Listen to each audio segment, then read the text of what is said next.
This is the Graceful Atheist Podcast. Welcome to the Graceful Atheist Podcast. My name is David, and I am trying to be the Graceful Atheist.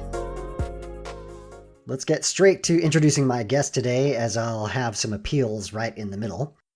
My guest is Brady Hardin, the co-host and creator of the Life After podcast.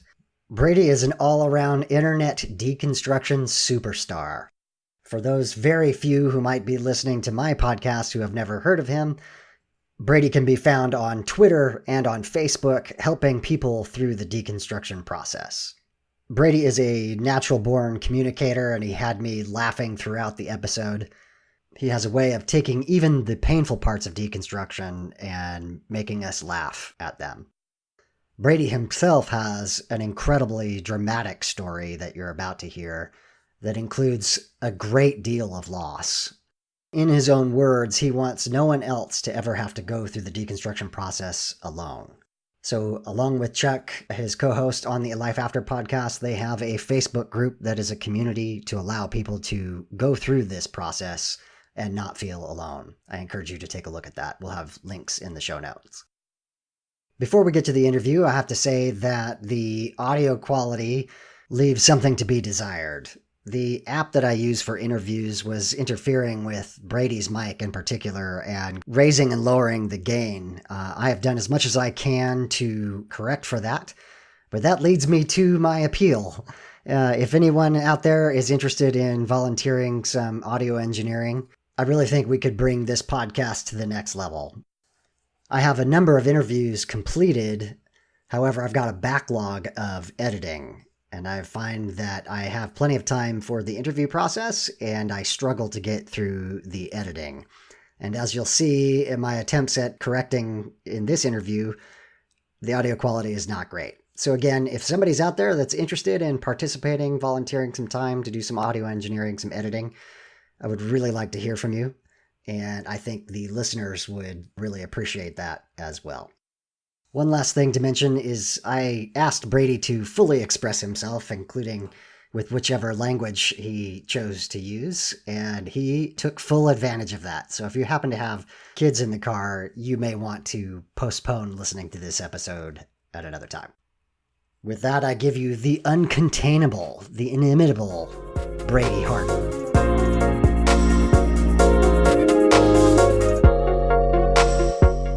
Brady Hardin, welcome to the Graceful Atheist Podcast. Hey, thank you very much, Dave. It's a pleasure to be here. So for the one or two people that are listening that don't know who Brady is, he is the co-host of the Life After podcast. And I love that podcast, Brady. I think when we get a little bit later in the conversation, I'm going to tell you a little personal story of how it affected my life personally. Just what you and Chuck are doing and the honesty and the vulnerability that you bring to the table, I think is wonderful. Thank you. That means the world to me. It just, God, isn't it nice to kind of make sense, like have some sort of meaning to the weird Christian bullshit that we went through, right? Definitely, like, yeah. To have something to kind of pour that into and feel like we're making a difference in that. It just, it means the world. And just to recognize the gaslighting and that, oh my God, there's people out there who think like I do, who have experienced the things that I've experienced. Yeah, I think I've even heard this mentioned on your show before. It's just a recurring thing that when people talk about their story, we feel like we're the only ones who are going through that, kind of like the only people who are questioning, because in fundamentalism, they purposely silence stories of people who have left. Like that's right. Part of the design, part of the strategy. And so I don't think that it's really been until recently with social media and podcasts and these other ways that it's become so much more easily accessible to listen to the stories of people who have left. Absolutely. And so I've just really been looking forward to having you on. And I think we've kind of had a little Twitter friendship. I enjoy following you on Twitter as well. So I love the way you word things. I'm going to bring up a couple of them a little bit later, but let's start with your story. What was your faith background like? Did you recognize that you were dedicated as a Christian as a young person? How did you grow up in the faith? Oh, big time. I was very dedicated. So I grew up in a Southern Baptist home, and I didn't have a very good home life. Like I recognized pretty early that things weren't as they should be inside of a marriage. My dad was physically abusive to my mom, and I witnessed that a couple of times. That was not easy, but he was verbally abusive and a complete asshole. So, or he is. I am not speaking past tense because he's dead. I'm speaking past tense because I've consciously gave him an ultimatum and said, I don't want to deal with your shit anymore, but he was abusive, but he was also cheating. And so he was a deacon at our Southern Baptist church. And so I remember not having a good home life. So really kind of relying on my church and leaning on my church to kind of provide that sort of meaningful relationship, or that sort of like male. That's a big thing for me, is like having some sort of mentor, somebody older than me that I could look up to. I kind of went to the church for that.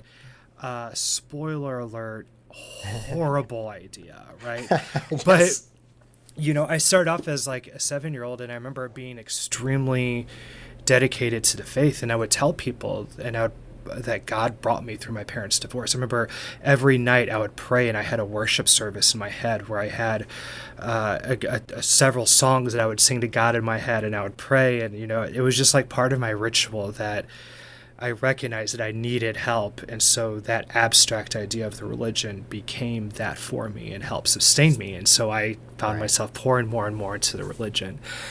Things got weird though when I was 14 and realized that I was attracted to guys.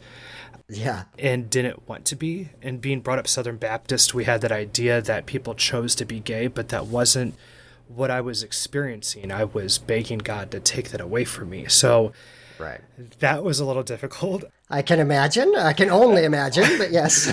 Yeah. And so there's a lot of like that internal gaslighting, like you had mentioned, and just trying to indoctrinate your feelings and trying to reposition them and try to categorize them in a way that makes you more comfortable. Like, so in my head, I would do things like, well, I'm just attracted to guys because, that's what I want my body to look like. Or, yes. I don't want to be in a relationship with a guy. That would be gross. I just want to like touch his penis. You know what I mean? Like it's like common with people who've had to repress themselves, that you are convinced that it's supposed to go this way because that's what you're indoctrinated to think. So when your brain hits that razor, it has to split. Yeah. And you find yourself kind of compartmentalizing yourself in ways that aren't natural and aren't healthy for you or your sexuality. So, but at the same time, though, I was so dedicated to the Lord. And I remember even around that same age, I committed myself to the full-time ministry, like went before my church and had a big ordeal. Like at the end of a sermon, you can pray to recommit your life or to ask Jesus in your heart or to commit yourself to the full-time ministry. And that was me. And I went down there and I meant it with all of my heart. So from 14 years old on, when some kids were like still wanting to be astronauts, I was I dedicated every future plan towards that goal and stuck with it. It was weird to look back at, but that was my entire life trajectory, Do you think that is in some ways the way that churches in general and evangelicalism specifically kind of propagates itself, by getting young people when they really don't know much about the world to kind of dedicate the trajectory of their lives before they really understand what kind of decision they're making? Well, I've yet to meet an adult who joined the faith because of critical thinking skills. And so it's either you have to have apologetics is kind of, it has to be a little bit honest about that there's not anything that's there. You have to start that circular reasoning for it to keep on working. And so the whole goal within the faith and to indoctrinate people is that somehow, how do we start that circular reasoning where we want them to believe the Bible because the Bible says to believe the Bible. And once you get that wheel turning, you're there, but it's kind of like a lawnmower. You have to pull that chain, right? And I think that chain pull is either you start them when they're young before they have their critical thinking skills to figure it out on their own, or you find somebody who's vulnerable, and maybe that vulnerability looks like a single mom who's struggling to pay her bills, or a single dad like myself, or maybe it's you really want a connection with somebody, and the person who's showing you interest is of that faith, and so you're willing to whatever. So right. Oh yeah, that's how the faith propagates itself. Absolutely. Well, and I think for sure after deconstruction, deconversion for me is just recognizing all the human elements of the need for community, the need for friendship, the need for a mentor, like you mentioned. Yeah. Those are natural human desires, and it's just that the church provides those things, but there's a heavy cost that comes with that. I kind of look at it this way, nowadays when we want to talk to somebody, we can go to Twitter, we can go on the phone, we can do it. We have all these options. If we want to learn about history, I can watch YouTube videos, I can read books, I could read more than one book. Yes. I could do all those things. But what fundamentalism religion was at a time that those things were not accessible, and they shoved everything together. So instead of you going to school and carrying around 5 books, you have a history book, a morality book, a community book, like everything all melted into one. And I don't think that fundamentalism does a great job letting you know that those things are available outside of the world in individual a la carte ways. And so when you marry all of those things together, your history, your narratives, your Netflix, it's like recreational reading for them. That's all they had. When you combine all of those things and say that it's all or nothing, oh my God, you are going to, that's a big pill to swallow that you don't need to be trying to, right? Yeah. So yeah, I think that is very problematic. It's definitely inside a bubble where just everything is self-reinforcing. Oh yeah, the echo chamber, and oh God, yeah, I'm so glad to be out of that. Yeah, you and me both. So I understand that you also went to Bible college, so continuing on with your desire to be a minister, and that was quite an experience. So tell me about that.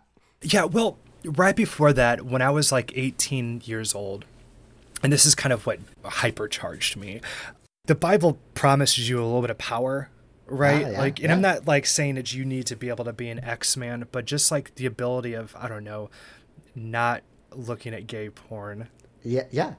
Or there was all this stuff in the Bible where it's like, okay, if you seek the Lord, you will find him and all this. So I went on this big thing where I'm like, I want to know God for who he is, who he says he is. Mm-hmm. So when I was 18 or 19, I didn't read any book but the Bible. I worked at a Christian bookstore. I was constantly getting all these study Bibles, these devotionals, everything. I was getting influenced by all these different men. And I was like, no, it's time that I read the Bible and I want to know God according to him. So I 2 years did that. And I came out like in my first deconstruction, which is kind of like, it was a big deal. I went from being like a very just Southern Baptist evangelical to a fucking like Calvinist, right?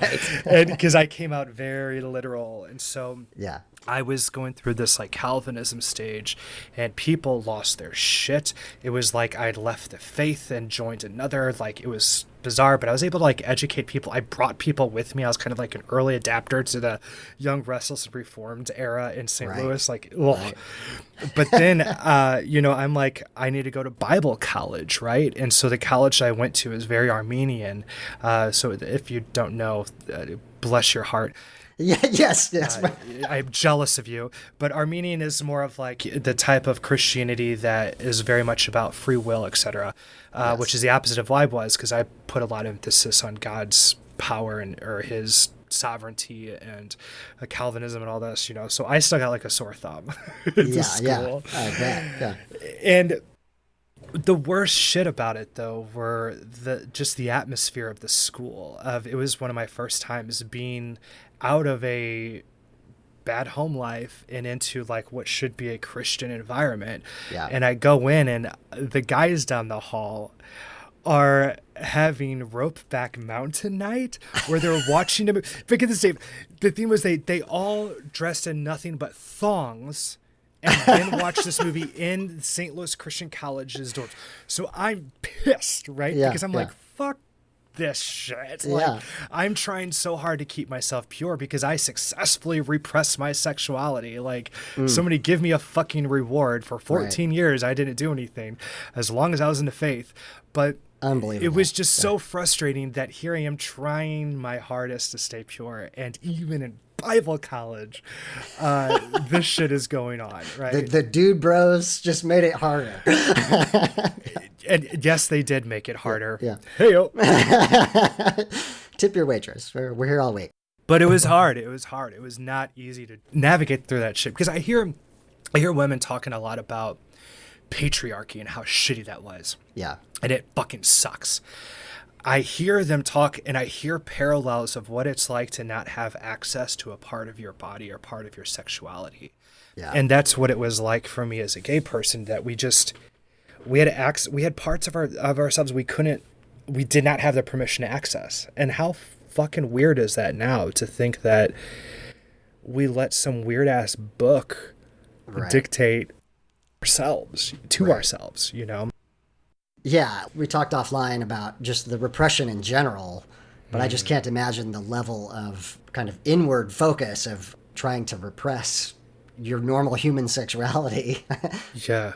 And in particular, in the context of a Bible college, which is repressive to begin with. Exactly. And it's just weird that it's a part that you never will have access to. Right?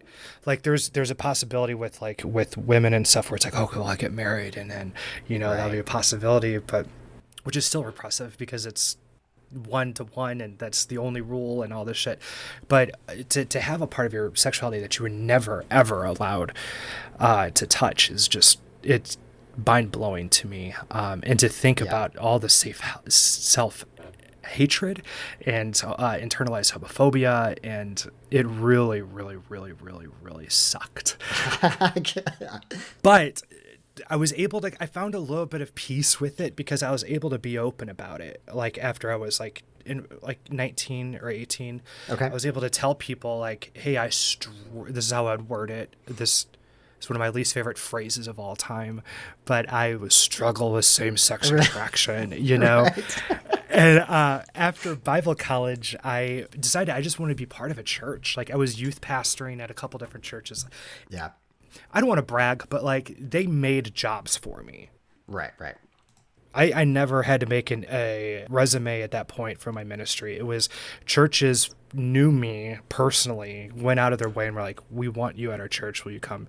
So that happened a few times. And it's got to the point where I don't want to do this. I just want to be around people who believe the same as me, that I can kind of grow and just be part of a family instead of always being like the father in a role. Because that kind of is what happens when you don't have a mentor role. A lot of times you become the mentor for others and kind of learn to, in weird, not always bad ways and not always good ways, to kind of find yourself in what you're lacking yourself. The bit that connects with me is just, I was a child of an alcoholic and so I was the good kid and just having to be an adult at 12 years old. So I don't know if the abusive scenario that you had in your home as well, but just you grow up so fast and then you're taking on responsibility or a sense of yourself that just is unrealistic at the maturity level that you happen to be at. Yeah, and I have a brother too, and it's he went through all the same shit, but he came out as a bully and was an asshole. And so it's even going, you were saying you were the did you say you were the good kid? That was the good kid, yeah. The family hero is the technical term, but yes. So that was me, because I was going to be the pastor kid. And right, exactly, yeah. But spoiler alert, I've left the faith, right? But right as I left the faith, and we'll get to what leads to that and me coming out, as I did that, my brother, who was a bully my whole life and also was in and out of jail, became a drug addict, was stealing from my family, was kicked out of, so it was I had all of this family angst. And then my brother on top of that was another layer. But he finally went to this drug rehab right at the same time that I came out as gay. So overnight, we switched places from being the golden child to the black sheep. That's and vice right. versa. Yeah. So now I'm the black sheep. Yes, that is awesome. Who would have seen this coming? That's right. Yeah. So you mentioned that you started to be honest with people about the struggle. I'm really fascinated. What were people's responses within the church? Well, surprisingly, the community that I was part of, the church that I ended up landing on was a Calvinistic church that was very theologically based. And Okay. so everything was very much about how you word things. Yeah. And so able to kind of like present, hey, this is where I struggle with, able to talk about it as a temptation, Right. and then to use the terminology of like, but I'm never going to act upon it. And so even Jesus was tempted, but he didn't, and so it's kind of like that sort of language. And when you present it that way, it's like, yeah, there was probably some homophobia of people who just still didn't trust me, but like, what the fuck were they going to do about it? Because I was showing the fruit of the Spirit. Right. And I was proving, right, that like I'm showing this, and I have been since forever. Yeah, you were all the way in, you were totally dedicated, and people clearly recognized your heart for the Lord, to put it in those old terms, and heart for ministry, right? Like that, obviously people were picking up on that. And it wasn't at a time where, like, I don't know if the terms side A and side B were really that formulated yet. And what that means is, like, within the Christian gay community, people have, there's the side A of whether you can have access to your body and your sexuality, and then side B is that you don't have access to your body, but they may still say that you have access to your sexuality, but then it just turns into this really abstract, like, Luffy, like, come on, let's just be honest. Like, Yes. and if I have side A and side B's mixed up, I do apologize. You don't at me. But I was able to kind of do that in that terms. And I think that even like the ministries that we would have really liked, like John Piper's, Desiring God and all that shit. Yeah. I think that that's kind of the position that they take, is like, yeah, the temptation's not wrong, but it's you acting upon it that would actually be a sin. Okay. So that's what I did. And I was open about it. And everybody in my church knew. And I met a woman that I was attracted to, and she knew before our first date. Sexuality is weird. Sure. Yeah. I mean, it's complicated. Yeah. Very complicated. And I don't mean this anything towards I want to say this up front. My ex-wife is not the villain of my story, even though it may seem like it. She's not. There are things that are like, okay, there was indoctrination, everything on her side, and there's a happy ending. So hold on. And it's really happy. It's really interesting. But with my ex-wife, I was attracted to her, and I don't mean this as a negative way, but it's kind of like when you're in prison and you don't have access to what's your natural sexuality, and so you cut corners and you do what you got to do for what you are, and you find yourself to be more fluid than you originally thought that you may not have been if you didn't have that same environment. So I found a woman that I was attracted. She knew before our first date that I was attracted to men, but I was never going to act upon it. We get married. It's not always the easiest marriage, and we end up having a son. And a few months after he's born, I discover that, and again, I want to repeat this, my ex-wife is not the villain. Yes, duly noted. I've discovered her Ashley Madison account, and that she was having an affair with somebody, a married man in Colorado. And devastating. And my first thing was to run to my church and ask for help. And that was the worst mistake that Christian Brady could have made. Yeah. But long term, it was the best mistake that Brady ever could have made. Because that's what ended up getting me out eventually, was that I had to rediscover the affair a few times. The church was in over their head when it came to counseling. Yeah. She prefers that I say this. This is not for me to say or a judgment for me to make, but she says that there was some mental health stuff from after having a baby, postpartum stuff. I understand. I get. Rediscovering that was hard over and over and over, and more devastating, because the church got more and more involved. It was to the point where the church was regulating when I would have my son.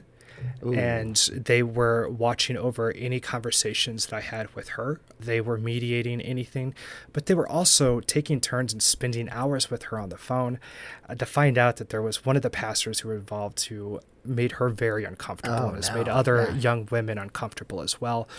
And it got to the point where they felt that their gospel magic wasn't working. So she wasn't coming home. She wasn't reconciling. I'm praying and bawling for this, begging God to save.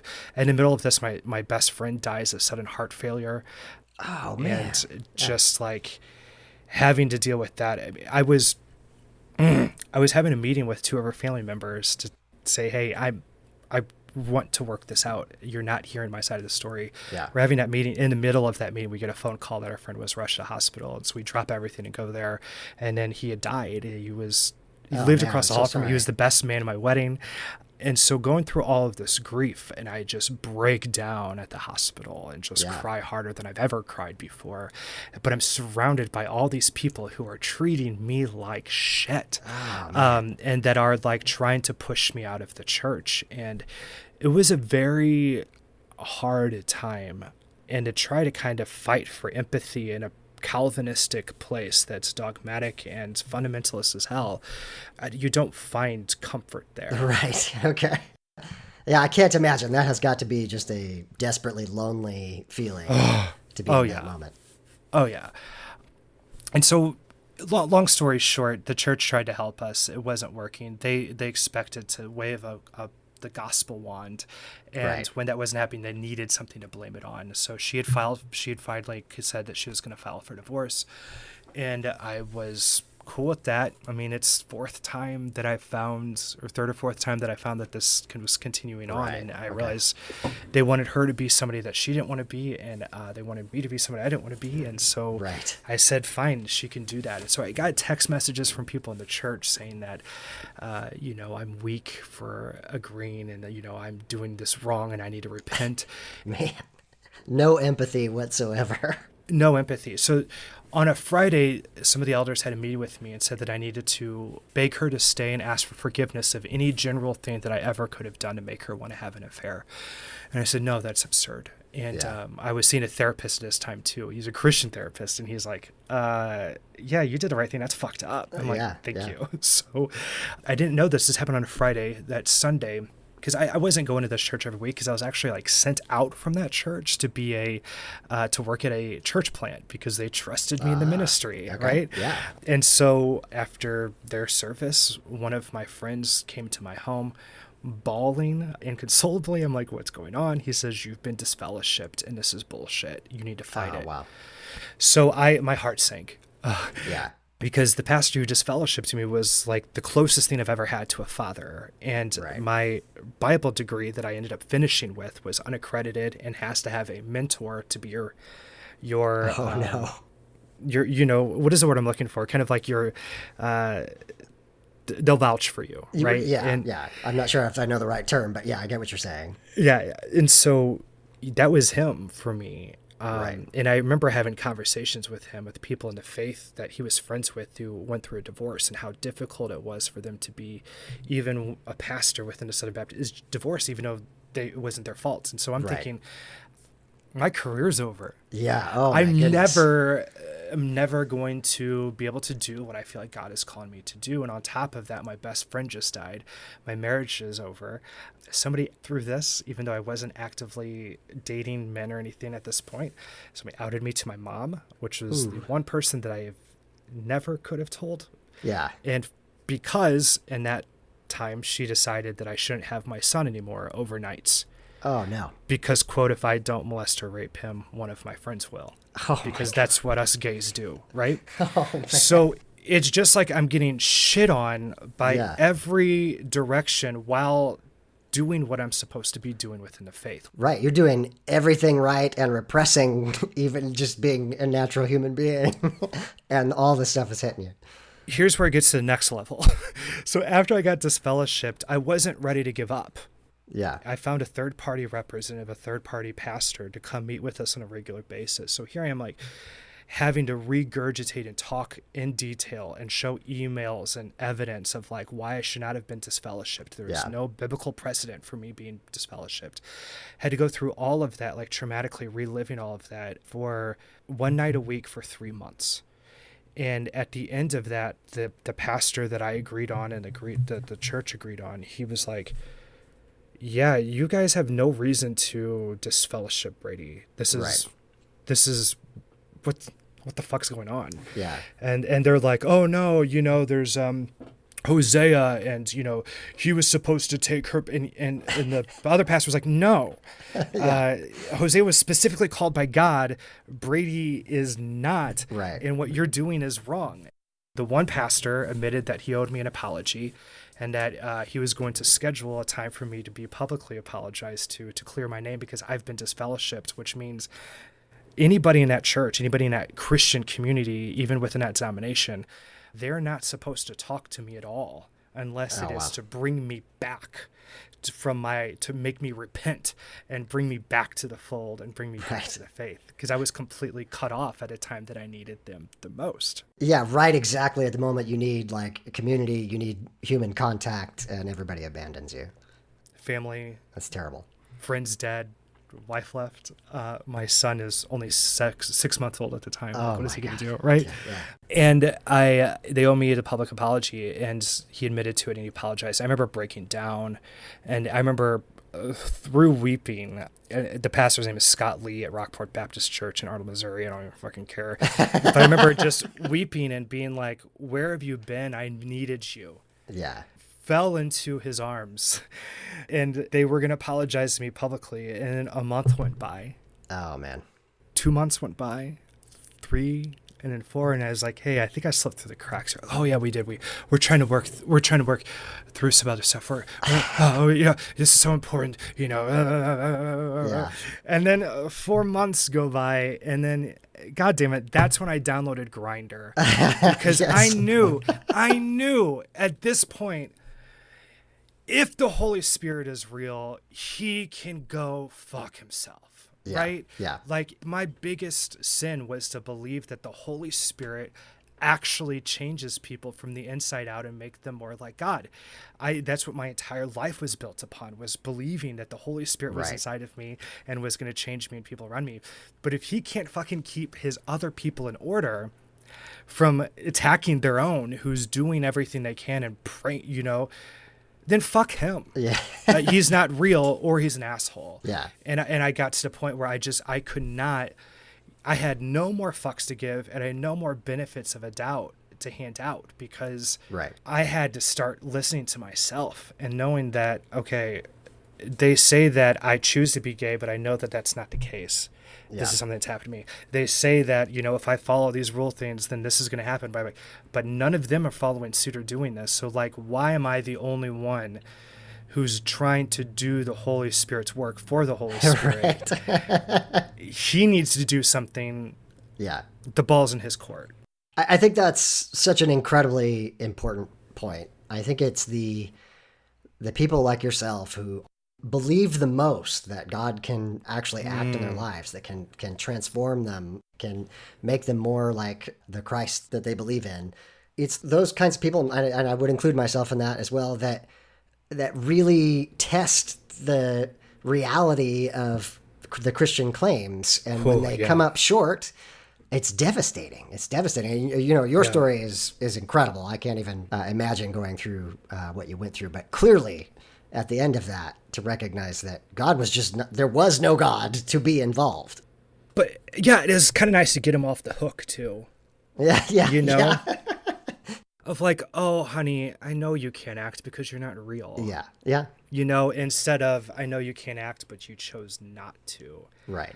And there's a phrase that's always stuck in my head, and it's a little arrogant, I guess, because I don't want to sound like, "Oh, nobody understands what I'm ever going through." But yeah. I like on my podcast, I had the opportunity to share my story, where my co-host was just like, "Okay, let's just have an episode about you." And I'm like, "Okay, fine." So I was able to give my story. Yeah. And we called it God's Only Forgotten Son. And I know I'm not the only. It's a play on John 3:16. Come on, you got to use that. But that's what it feels like, right? That you jump through all the hoops. Yeah. And you expect those hoops to do what they promise to do. And it's the people who know the Bible, who know the Word of God. Right. They're going to be the ones who expect the most out of it, because they know the most about it. And they know what the claims are. They know what power it claims to have, the kind of privilege that it wants to have without doing the actions. Right. So when those actions aren't there, that disparity, that disconnect between what it says it's going to do and what it doesn't do is even bigger, because you've poured your heart into it. Exactly.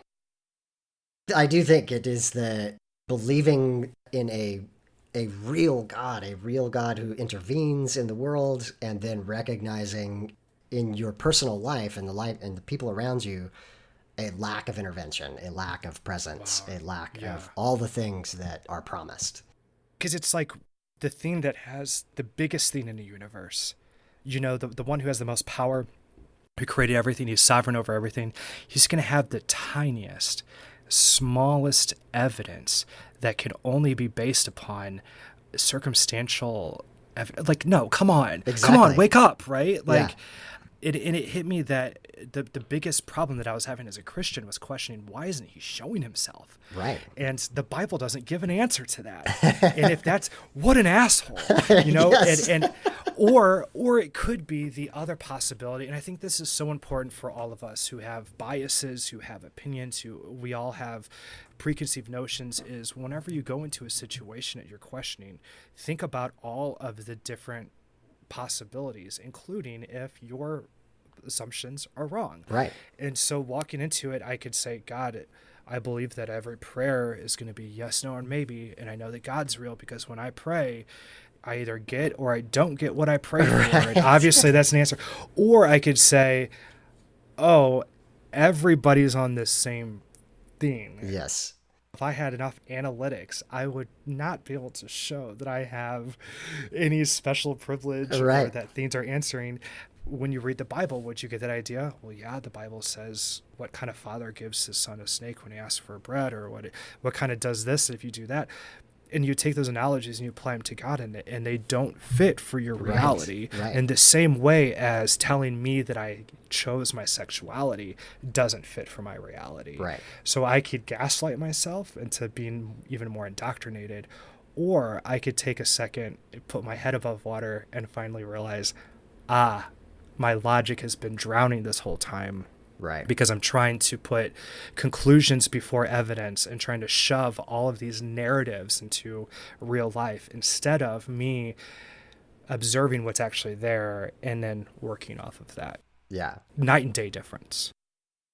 So I'm curious, was it, so you come to a moment, you've got no more fucks to give, you are about to act on your sexuality. Did you think to yourself at that point, I no longer believe, or was it just, you know, fuck this, I'm going to walk away from it? You know what I mean? There's kind of a slight difference there. Does God exist in your mind at that point in time, or? Yeah, I think a lot of deconstruction is kind of the same thing. If you grab like pizza and you throw it at a window, that it's going to slide. Yeah, yes. Right? Yeah. And so kind of like, you know, my last faith communities is I tried like a United Methodist church for a little bit because I'm like, okay, well, what if I can just like maybe date guys and still be a Christian? So I tried like the gay Christian thing. I read Matthew Vine's book, read Justin Lee's book, and it really resonated with them. In fact, whenever I like finally came out on Facebook, like as gay, I was like, hey, I'm a gay Christian, and like tagged Matthew Vines, and he was like, hey, I'm going to give you support. And, you know, it was great. But I didn't find a place in that community. It didn't make sense. And then their theology wasn't making, because it was like, okay, so now God's cool with me being gay, but I've been praying to him for 14 years, so why didn't the motherfucker say anything then? Yeah, right? Like, how much an ass, how what a dick move of like me being like, oh dear God, I'm dedicated to you, I want to know everything about you, you know, I want to be your servant, and I really want to keep myself from being gay. And then the whole time he's like, oh, it's okay to be gay, what a dummy, I don't need to tell him, let's just watch him, like, right? Like, what? Yes. Come on, you know, I'm actually expecting God to do something because I expected him to be sovereign, right? So it didn't click with me. And so I was kind of going also to this like little house church thing with a couple of friends at their house, and they were really helpful for me because they're a little bit more hippy dippy Christian, right? And so they were able to empathize with me and like be there for me as I was going through spiritual abuse stuff. But when it came to me being, okay, well, I want to be an actively gay person, things just kind of got a little like quiet. Right. I know where they are. I know that and to this day, I know when I see them in public, when I run into them, because they're still like friends of mine and I love and respect them. Yeah. I understand that because of their beliefs, they cannot be cool with what I do. Right. But they're cool with who I am. But that disconnect doesn't really exist in reality. Right. But in a weird way, for some people, it kind of does, and I don't get it. But I want to give them a little bit of a pass because I recognize that they're night and day different than what I've experienced in other people who have the same beliefs as them. Right. They practice it differently. So this is touching on a subject that I kind of wanted to ask you about, and let's see if we can get ourselves in trouble here just a little bit.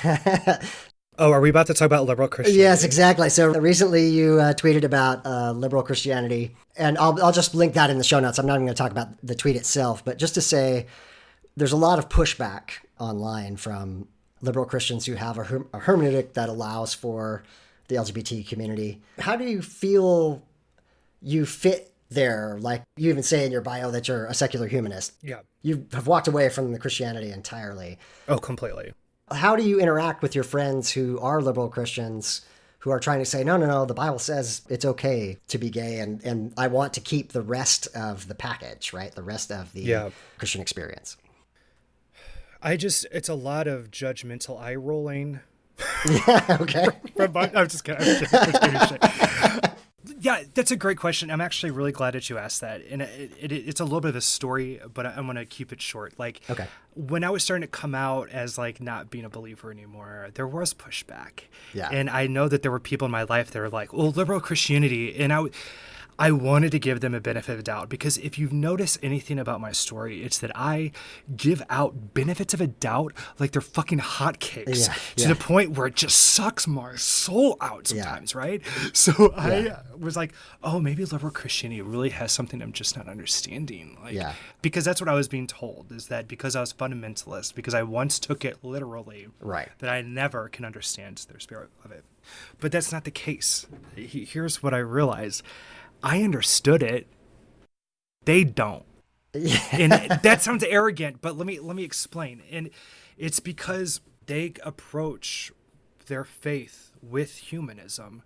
Right. And that's the right way to do it. Right. That's the right way to do anything. Yeah. But they have to realize that humanism is appropriated from the people that the church has fucking murdered for the last several centuries, right?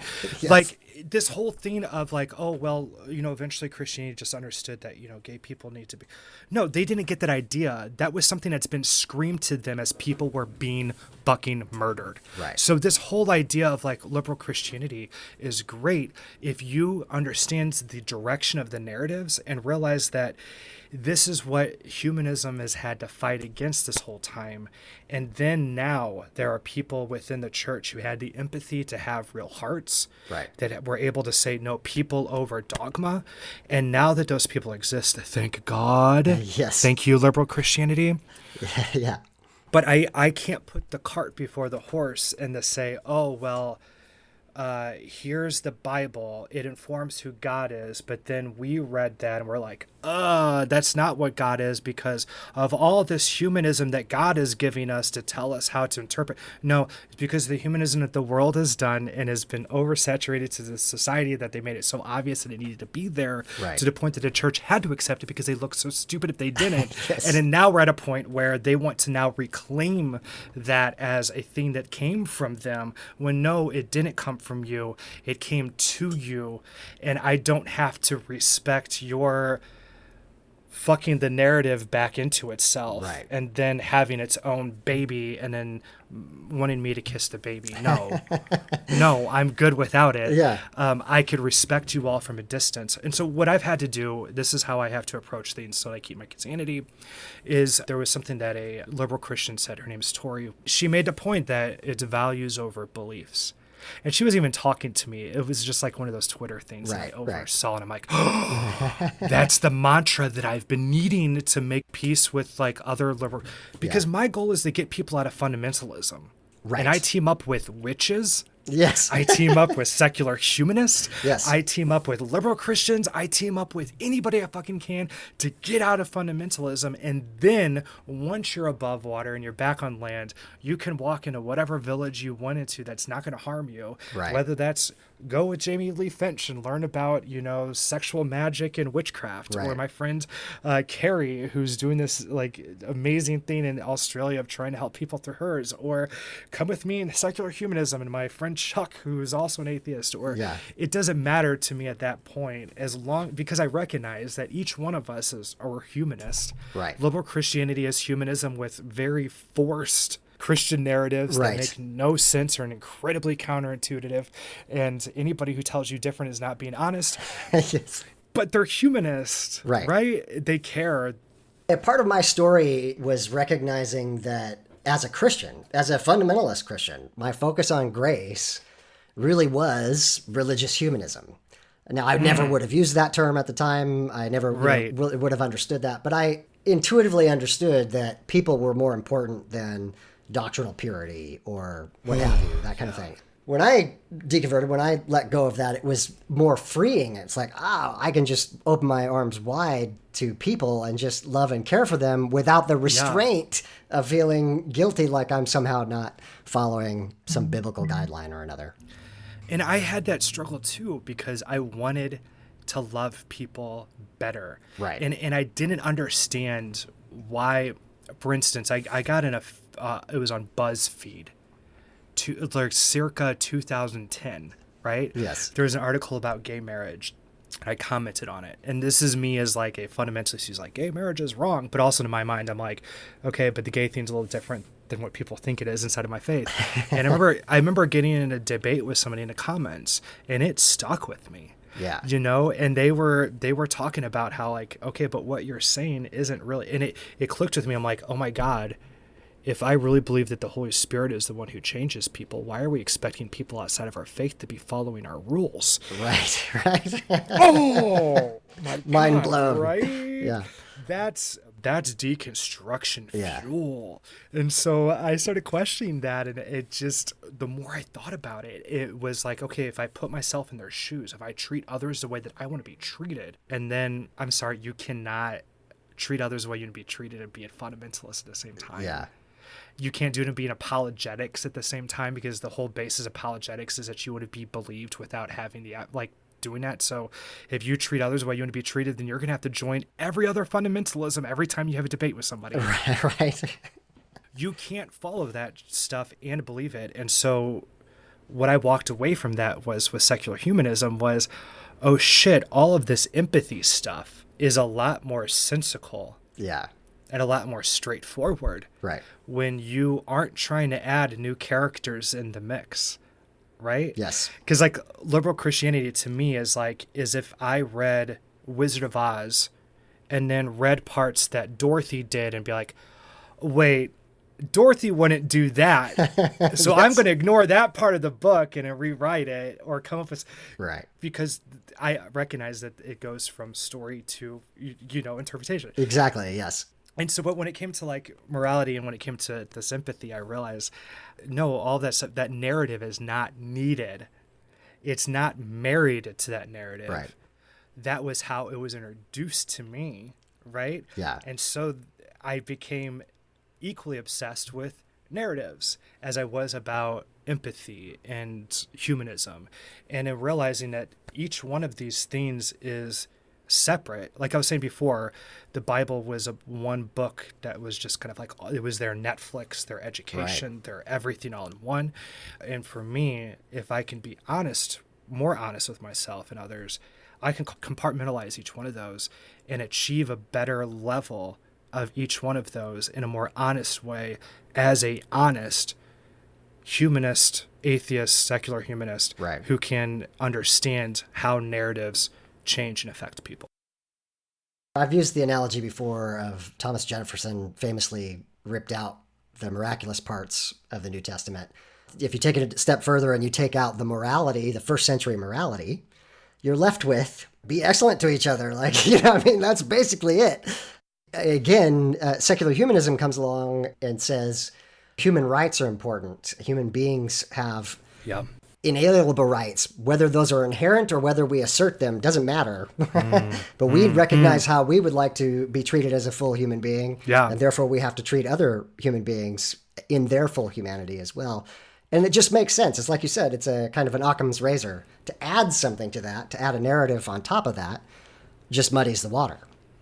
And can you think of anything more humanist than treat others the way you want to be treated? Right, exactly. I always say Jesus was a humanist, for sure. The part of the story, the part of the gospel about Jesus wanting to come for the sick and not the well, that still rings deeply true to me today. Right. That's what brought me to Christianity.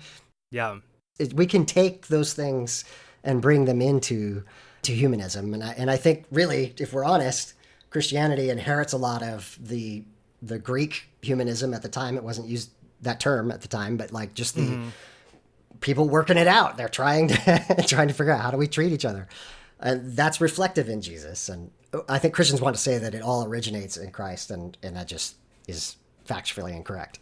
Well, and I was a Calvinist. Right. And our first, the tulip, Yes. the tea and the tulip, the 5 points of Calvinism, Yeah. which are response to the 5 points of Arminianism. And they made an acrostic like, oh, let's make it say tulip, cute. So the T is total depravity, which means that we literally believes that the inclination, that everybody's heart is inclined towards evil until Right. God does whatever. When you open your eyes and you look at the world and you think to yourself, oh my God, morality was only in Christianity. How the fuck did you think the rest of the world existed? Right. Yeah. Do you think that they just murdered and raped each other into Yeah. and then were somehow able to make it? No, motherfuckers. Yeah. Read their culture. The golden rule is in all of them. Yes. And it's worded differently and it comes in different ways, but it's there. And you realize that, like, as fundamentalists, we're like, oh my God, if we don't have God, how are we going to know what morality is? Nobody's going to know what morality is unless, the Bible is given to us. And it's such a fundamentalist thing because it's like their expectation is that you just get dropped conclusions and you have to run to it and you have to hold on to it. Whereas us as progressives and as secular humanists and everything, we recognize that no, it's a process of learning. It's a process of sensing, of observing, of Error learning correction. from our mistakes, error of correction. And then here's a kicker: listening to the oppressed. Yeah. People who have a different experience than I do, who have a completely different perspective on life and a different set of difficulties and areas of suffering that, like, I can only imagine. Yeah. I need to listen. I need to hear them. And recognizing that those things came from every culture and not just the one that I came from. How fucking racist can Yes. our white motherfuckers be in Yeah. St. Louis, Missouri to think, oh, well, ain't no morality outside of my faith and somehow comes to white me but doesn't go to the rest of the world. Yes. Fuck you. Like, no, Brady. Like, Yeah. I literally had to have that conversation with myself of like, you have to realize that other people, because I've been to the Middle East on mission trips. Right. And I met people. And I saw wonderful humans. Yes. I've gone to Mexico. I've built houses there. For 8 years straight, I went there for over New Year's and Christmas. I've gone to different places around the world doing missions and learning from other cultures and other places. And what it helped me see was that they are generally good people and they don't have the fundamentalism I have. So maybe I should second guess my conclusions and realize that my ethnocentric bullshit isn't gonna make it in the real world. Yeah. So I need to wake up. Yeah. I need to unplug from the matrix, right? Yes.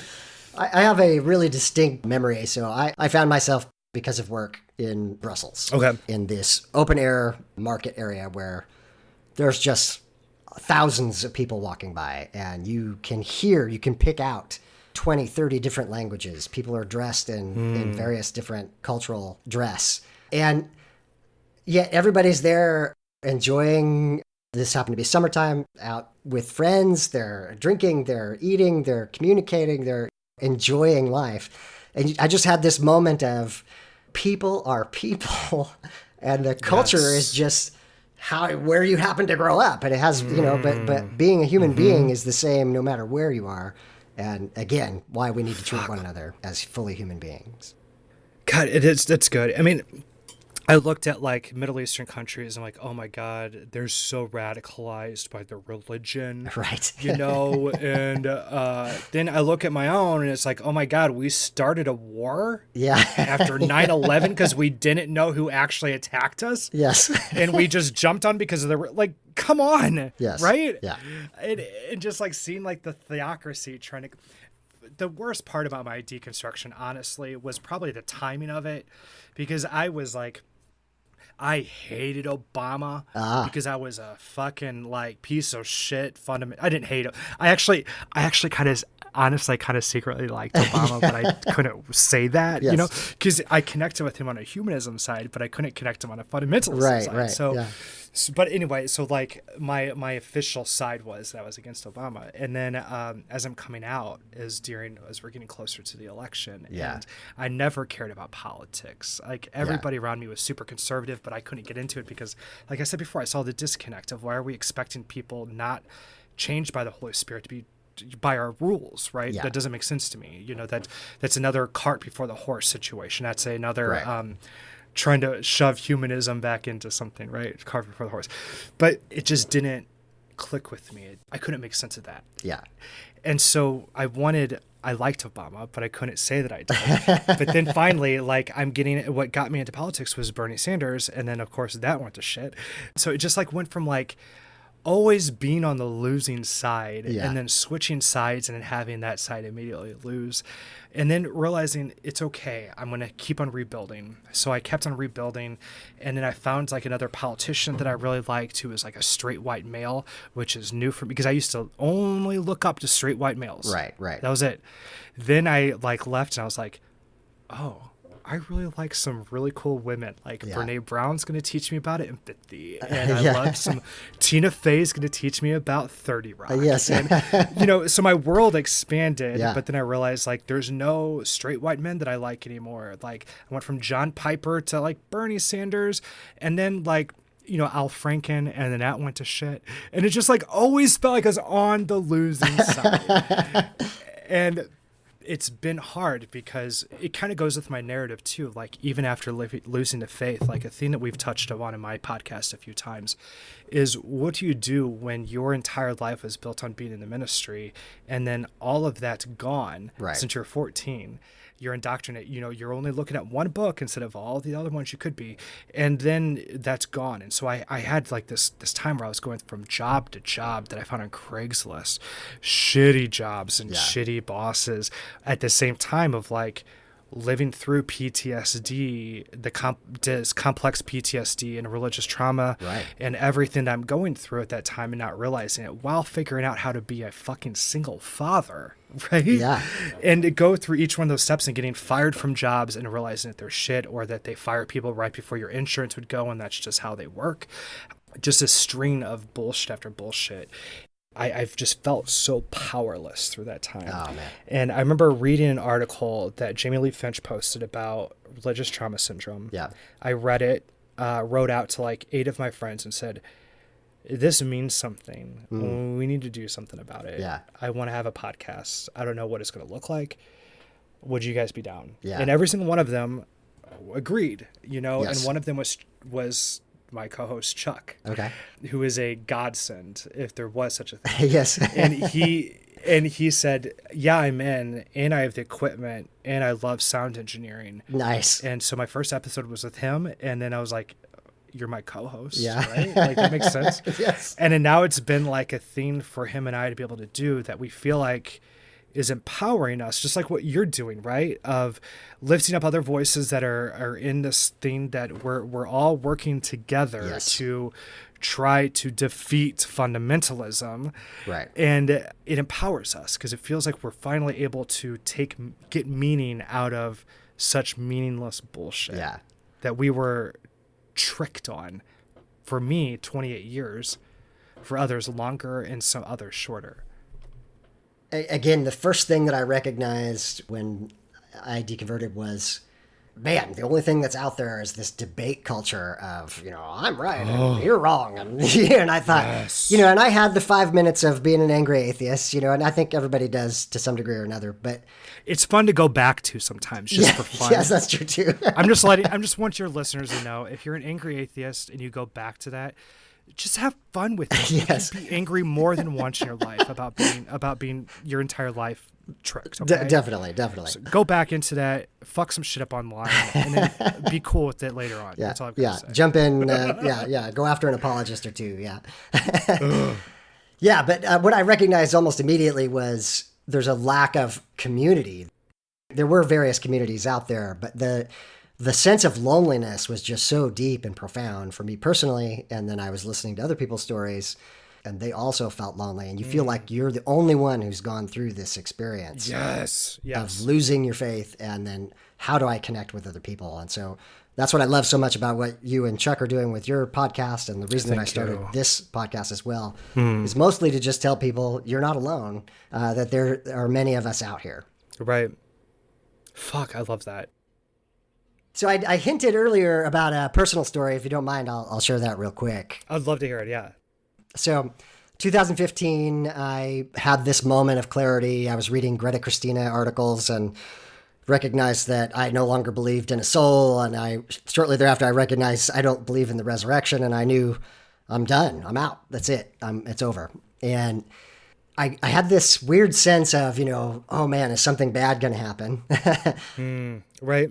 And I got over that, but 8 months later, I did lose my mom, and that's a whole story in itself, right? I have hinted there too. She was drug and alcohol. You told me a little bit, She got clean and sober for about 10 years, but the last 15 years or so of her life was not good, right?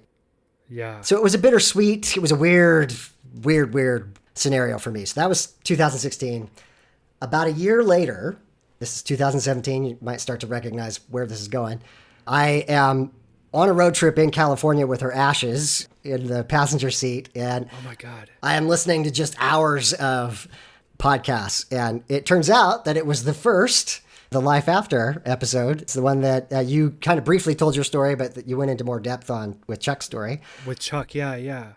Just the other day in preparation for our conversation, I re-listened to it. And I remembered it was super cool because I was super cognizant of, I wasn't praying. Right?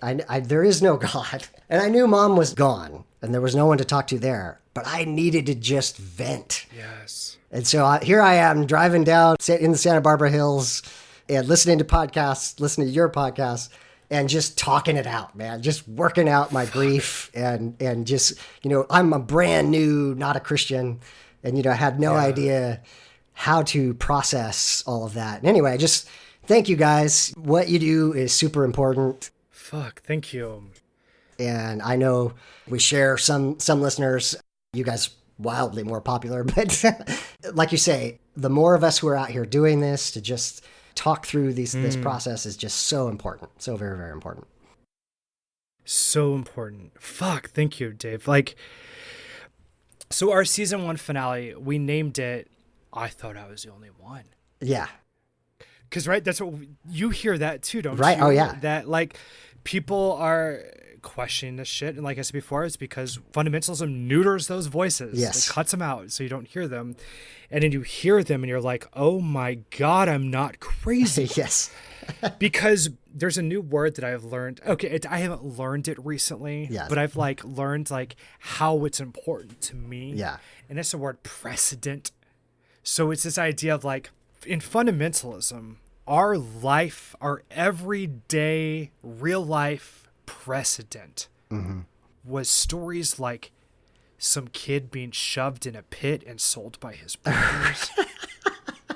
Yes. Or stabbing a guy that's so fat that the blade of your sword just swallows inside. That's our precedent for everyday life when you're an indoctrinated poor little Baptist child. Yes. But the more of us who find ways to talk to each other that weren't available at the times of fundamentalism, therefore would have shit on fundamentalism and cut it from its core. You know what I think of it as? Body cameras for cops. For all the people who are oh, cops are great. Yes. And all these criminals are motherfuckers. And then it's oh, you put cameras on and the story changes because you have evidence. Yes. That's what would have happened to fundamentalism if we had social media back then. Exactly. And if there would have been enough of us been they kicked us out and here's what they're claiming. They're all speaking tongues, but let me tell you a secret. The guy who interpreted it last week is actually a liar. Yes. And he's, fucking his neighbor. Right? So it's we could have had that stuff, but we don't have that now. We have it now. I mean, we've got Jerry Falwell and his pool boy and all that shit. And Ravi Zacharias, who has all of this weird ass shit that he's just running away from. Oh my God. Having the ability to have these conversations now that they weren't available in other places. Telling each other our narratives. It is so important. Narratives is what got us into the religion, right? Yeah. It's kind of like the magic that's done to like Pied Piper little children into belief is you start telling stories, because that's how our brains work. Right. That's how we have evolved. And the neuroscience, the oxytocin, everything that goes on in your brain whenever you're telling stories, whenever you're going through the peril of the conflict and you're like, oh my God, how is this going to happen? And there's finally the release of the climax and all that. Every single step of those is what indoctrinates little kids. And it's also what we are using now with honesty as atheists and with responsibility of we're able to tell our own stories and fictional stories with the premise of saying, hey, these are fictional. Right. They express what I'm feeling and what I did. Because, you know, that's what fundamentalism is. It's here's the story, now apply your feelings to it. Progressive Christianity and humanism would say, here are these stories that express how I feel, so now take and learn from them. Right. That's a different thing, right? Yeah. Like, I deeply enjoy Dostoevsky. Some of those stories I think are super profound, and what's profound about them is that he's describing the human condition, but there's nothing special. It doesn't have to be literal. So we can do the same thing with the Bible as well, to pull things out that we find still useful. Joseph Campbell was good for me on that, right? Okay. That I started reading Joseph Campbell. He was the, philosopher in the 80s. He helped inspire Star Wars and The Matrix and Lost. And I can go on with everything that's, and just The Lion King and everything has been is based on Joseph Campbell's philosophy. And his thing was that he observed not religion, but all religions. Right. And he said, here's the thing that's common with all of these. So if we were to take observation, where we don't put the cart before the horse, where we don't make conclusions and then apply our lives to those conclusions, but if we were to observe and to say, well, each one of the religions in each culture from around the world, even cultures that have never even touched each other, have these very similar patterns in their stories. Right. Maybe those patterns inform something about humanity that we could reflect on instead of applying, submitting, or bowing down to. Right. And I think that's a huge difference. Absolutely. So one more tweet I'll bring up that just cracked me up, and I literally was sitting in my office by myself laughing. Tweeted out the link to the Marty Simpson story, and you said something to the effect of, some fear slippery slopes, others of us ski. And I just sat there laughing to myself for probably 10 minutes like a ridiculous person. But I wanted to talk about, it's fascinating to me that we're having this moment where apostasy is huge. It's being discussed by these hardcore Calvinists and the people on the deconstruction side as well. And I'm just fascinated. I'm clicking on every link and reading every story. Do you think this is a positive thing? Oh, yeah. Here's what it is whenever we have a discovery as a species, we communicate it. And we're finally at a part where the fundamentalists who have had our lives fucked over by this are saying, wait a second, I've thought about this long enough. Yeah. I have the vocabulary for it. I can talk about my experience. I can stand up for myself. And then we see examples like Trump that are doing the same thing, where they're perpetuating lies and they're wanting people to just, if I go out there and shoot somebody, I'm still going to have supporters. God could say that. And God did genocide in the Old Testament, and even liberal Christians are like, yes, yes. They're worshiping somebody that they wouldn't even vote for, right? Like, if the Old Testament is your reservoir of tweets that you don't want people to see, right? Yeah. All of Joe Biden's weird stuff that he's done. And the Old Testament is that for God. One of the last things for me was, I don't know if you remember, 4 years or so ago, Mark Burnett did the Bible. Oh, no. But it was the representation of Abraham and Isaac. Abraham about to kill Isaac. And there was something about it that was more honest than I have ever been about the story, so that it looked like this is a crazy person, right? You know what I mean? And it just hit me with this ton of bricks of, oh my God, that's what it actually says. This man is listening to voices in his head, and he's about to sacrifice his son. And it was this moment of reality that hit me. And I just don't think that fundamentalists or Christians in general appreciate the stories, like you said, the precedents that we just kind of gloss over and accept as having some truth value. Yeah. And then you look at it objectively and you're like, no, that's bonkers. Yes, this is insane. What are we doing? Yes. Absolutely. But yeah, slippery slopes. That was the thing that, like, whenever there's a pastor and they're honest of like, okay, I believed in fundamentalism and I believed that the Bible said the Bible was true. So I believe the Bible. That's how our college courses began. Right. Our first lesson was, we're going to read this, was it 2 Timothy 3:16 or whatever, Yes. about how the Bible is true because the Bible says it's true. And then it's like, okay, but then you start to look at the process of it.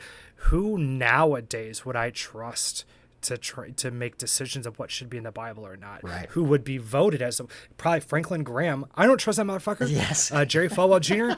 He's too busy fucking his pool boy. Like, I don't need to, like, who would I trust to do that? And the answer now is nobody. Now I go back to where everybody thought the world was flat and nobody had, communication with each other and didn't have the Bible. Yeah. Because that isn't built till, decades later and not written by the people who experienced it. Read your history. It doesn't add up. Yeah. And it's like, why am I preserving this bullshit? Yeah. When you start to just recognize it for what it actually says, to be even more fundamentalist, literally, what it literally says. Yeah. It's devastating. Changes everything. Changes everything. Yes, it does. So, Brady, is there a topic that I haven't brought up that you were just dying to let the world know about?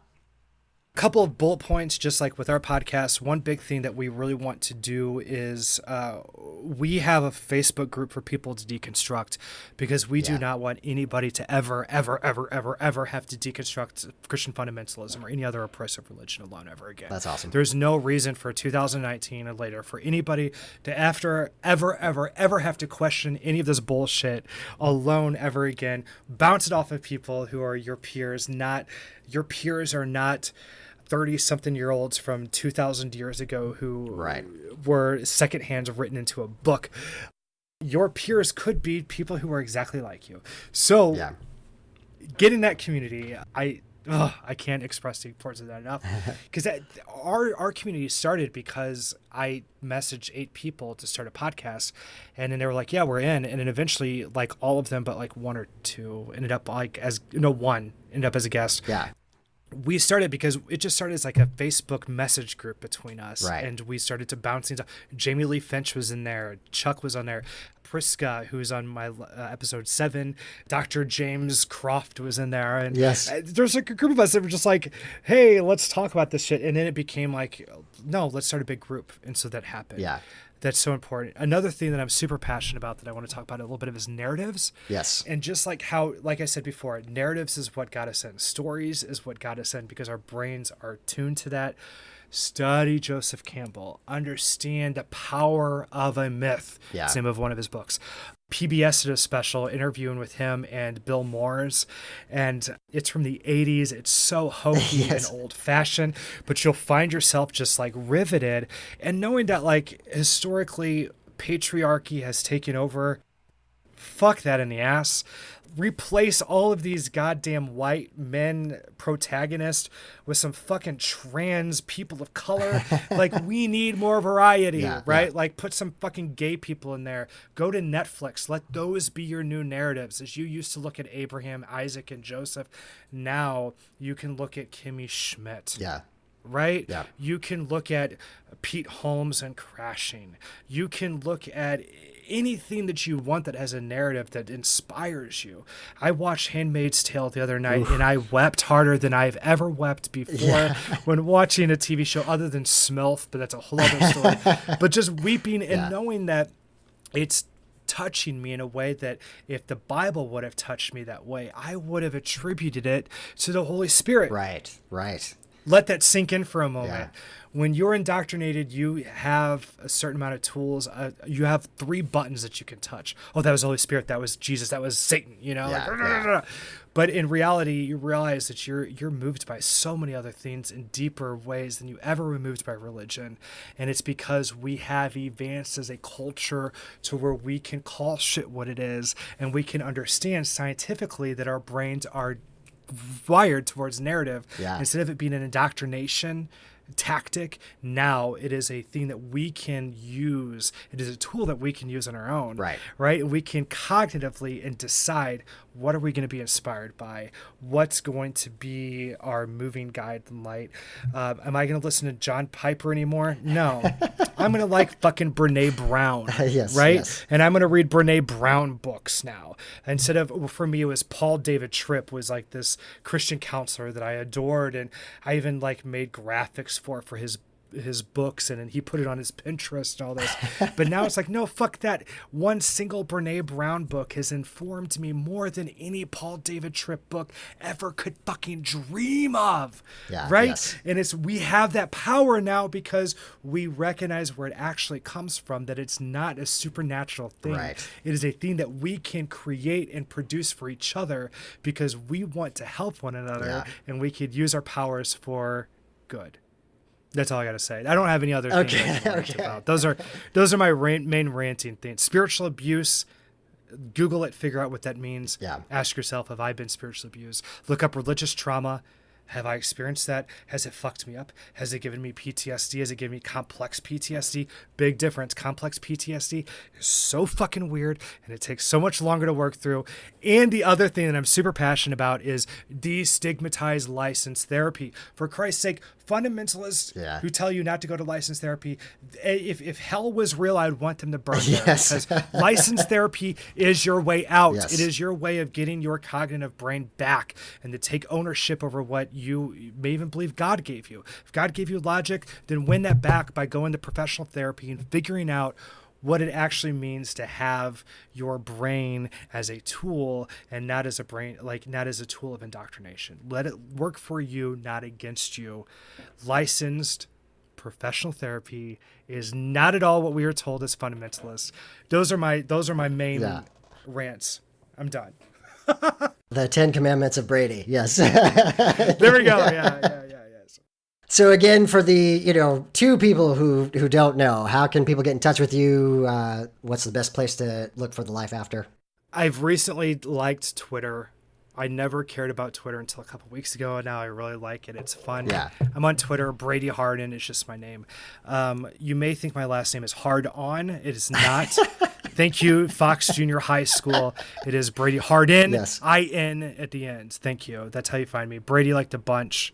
BradyHardin. You can also find us on the Life After podcast. We're on every podcast app as you are. And we also are on Spotify, and we have a Facebook group. Like, it's a secret group for people to be able to deconstruct their faith without having religious gatekeepers breathing down their necks. And the beauty of the group too is you don't know who's in it. So if you're outside of the group, you don't know who's actually in it. If you know anybody who's in it, and the only way you can get in is that you have to answer these 3 questions that I specifically designed with my theology background. Yes. One of them is, in order for somebody to go into that group, they have to deny the lordship of Christ, basically, right? Or they have to say, Jesus is Lord, but, and then give me an explanation that makes me comfortable enough to sit with you in a room. Right?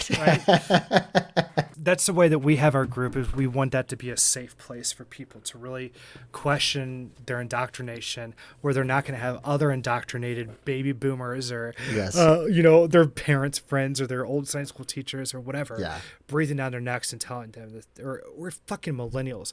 Oh my God, millennial fundamentalists are a special kind of horrible, right? And so, fuck all that shit. You need the space. We hold space. It's a term I learned from Brene Brown.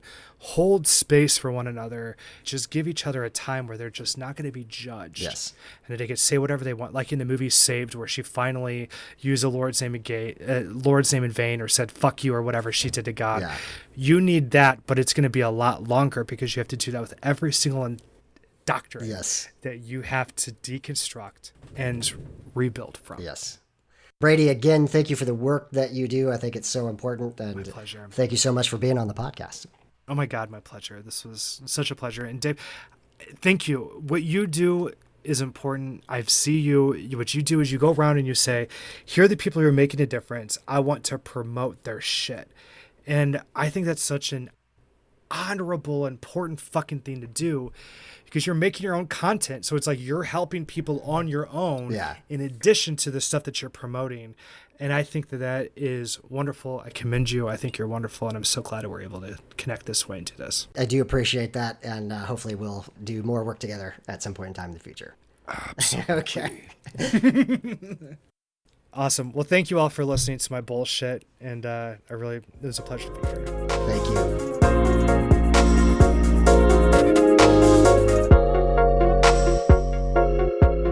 Final thoughts on the episode. It's hard to summarize that conversation. It's amazing to me the painful story that Brady tells, recognizing that he was gay, being divorced, being rejected by his church, losing his best friend, and having his son taken away. I can't imagine the pain that he must have suffered going through the deconstruction process alone and rejected from family and friends. It is amazing that he has come out the other side as a humanist and as a friend of deconstruction for everyone. His own title for himself, God's Only Forgotten Son, really says it all. I also love that Brady talks about giving the benefit of the doubt until it hurts. Brady's story includes trying to do the right thing at every turn, even when the people around him were treating him terribly. Brady also brings up the topic of narratives and how, as evangelicals, we were locked into a particular narrative that was restrictive and repressive, and the freedom that we can experience when we recognize that we get to look for our own narratives, the narratives that give us freedom and peace and joy and the things that inspire us and motivate us. Brady also has really great advice to seek out a community where you can deconstruct in safety, to recognize the spiritual abuse that you may have gone through or the religious trauma that you've gone through, and to seek out licensed therapy. I want to strongly encourage you to check out the Life After podcast as well as the Life After Facebook group, where you can find a place of safety to be in community and to deconstruct, to ask questions, to know that you are safe and that nobody is going to judge you. We will have links in the show notes for all of those things. And I encourage you to seek out Brady online on Twitter and on Facebook. It will be well worth your time. I want to thank Brady for being on the podcast and for living up to the brutal honesty that is the ethos of the podcast. It is inspiring and encouraging when we hear someone's story who has gone through so much pain and yet now has experienced so much freedom and joy. Final thought. We are all human beings, and there's a vast diversity of human experience. If you feel trapped in a particular narrative, remember that you are fully human and that the full expression of your humanity should be one of your highest goals. In Brady's words, if you are stuck in a narrative that is restrictive and repressive, whether that is your sexuality, your gender, your belief system, or just being fully human, break out of that. Find help, find community, and let's love each other through this process. Time for some footnotes. The song is a track called Waves by Micaiah Beats. Please check out her music. Links will be in the show notes. If you'd like to help support the podcast, here are the ways you can go about that. First, help promote it. The podcast audience grows by word of mouth. If you found it useful or just entertaining, please pass it on to your friends and family. Post about it on social media so that others can find it. Please rate and review the podcast wherever you get your podcasts. This will help raise the visibility of our show. Join me on the podcast. Tell your story. Have you gone through a faith transition? You want to tell that to the world? Let me know and let's have you on. Do you know someone who needs to tell their story? Let them know. Do you have criticisms about atheism or humanism, but you're willing to have an honesty contest with me? Come on the show. If you have a book or a blog that you want to promote, I'd like to hear from you. Also, you can contribute technical support. If you are good at graphic design, sound engineering, or marketing, please let me know and I'll let you know how you can participate. And finally, financial support. There will be a link on the show notes to allow contributions which would help defray the cost of producing the show. If you want to get in touch with me, you can Google Graceful Atheist, or you can send email to gracefulatheist@gmail.com. You can tweet at me at gracefulatheist, or you can just check out my website at gracefulatheist.wordpress.com. Get in touch and let me know if you appreciate the podcast. Well, this has been the Graceful Atheist Podcast. My name is David, and I am trying to be the Graceful Atheist. Grab somebody you love and tell them how much they mean to you.